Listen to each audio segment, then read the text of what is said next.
I love Wixoss. Ever since I watched Selector infected Wixoss back in 2014, I've always been a massive fan and treasured the first two cores of the series as some of my favourite anime of all time.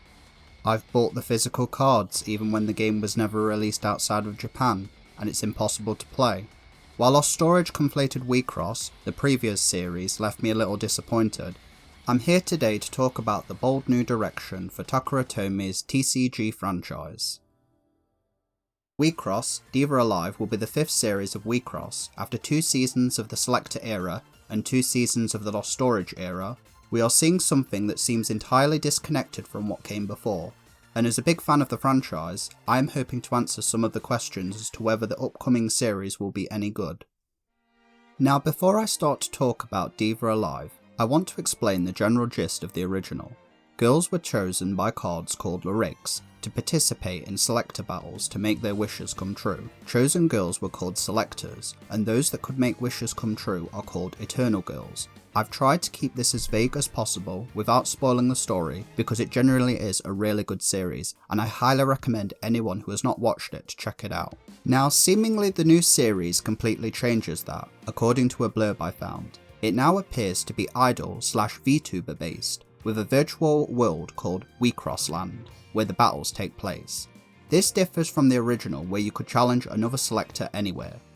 Selectors now refer to the fans who watch the battles, another big difference as previously they were incredibly intimate affairs.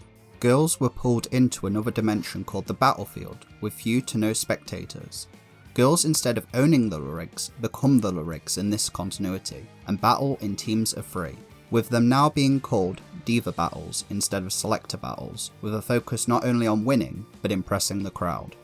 The main character, Hirana Asu, since she was a child, has wanted to be an Eternal Girl, which is referred to here as a legendary diva. So Eternal Girl seems more like the top title in this continuity.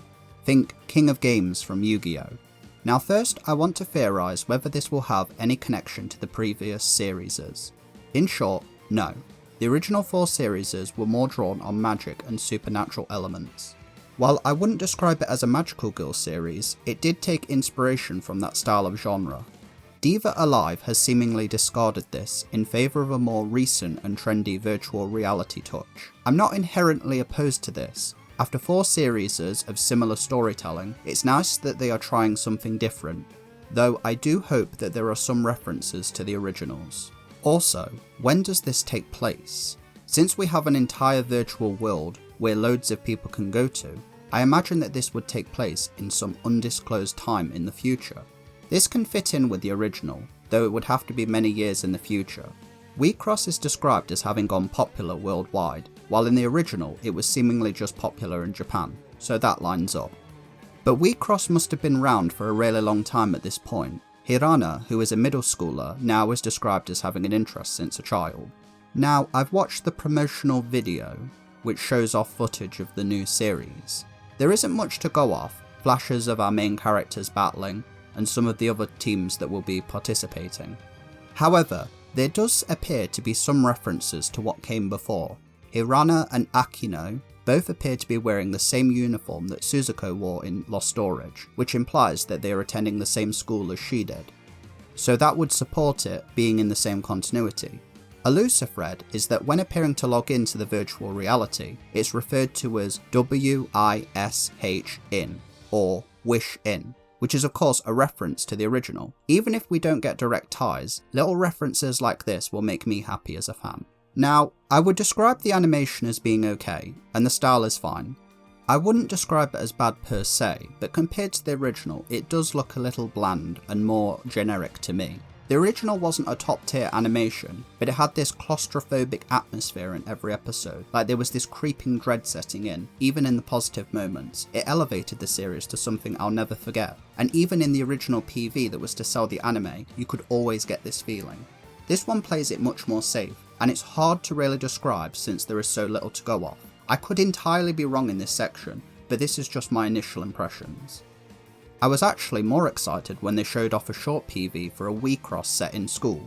Now, it eventually turned out it was just to celebrate the release of a series of cards, but I really wouldn't have minded seeing some of my favourite lyrics mixed in with ones that I know didn't make it to the anime, and new ones, so I'm not opposed to change. Seeing a school setting with how the rigs adapt would have been fun for me.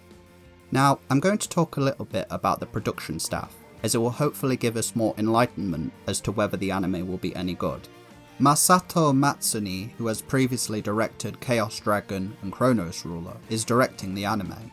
His previous work appears to have been mostly ill-received and forgettable. I can't comment much on Chaos Dragon, and according to my anime list, I watched 2 episodes of Chronos Ruler before dropping it, and I have no memory of it, so at least for me, that's not a good sign. He's done nothing notable, and this doesn't inspire confidence that they have a fairly middling director to pen the project. Of course, this could be his breakout anime, though I can't help but be pessimistic in the choice. Tsuyoshi Tamai, who was in charge of the series composition from Lost Storage Conflated Wixoss, is returning, which I admit I am not excited for, as Conflated was easily the weakest of the 4 seasons.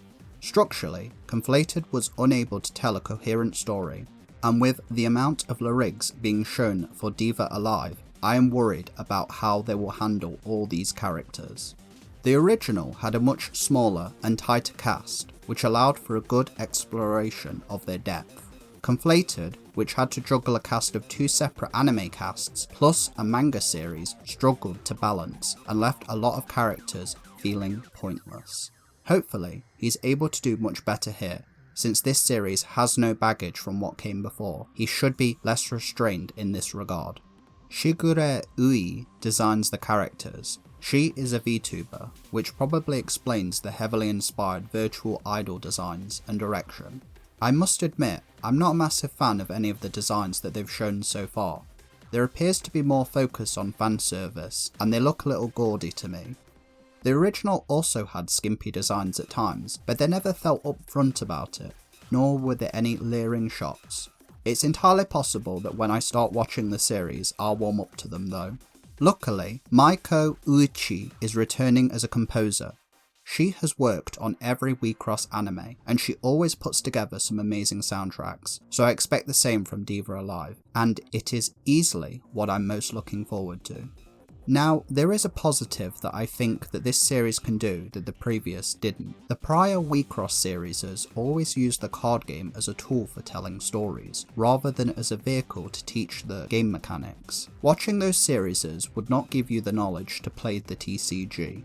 If Diva Alive can do that, it would already be a big positive over the early series.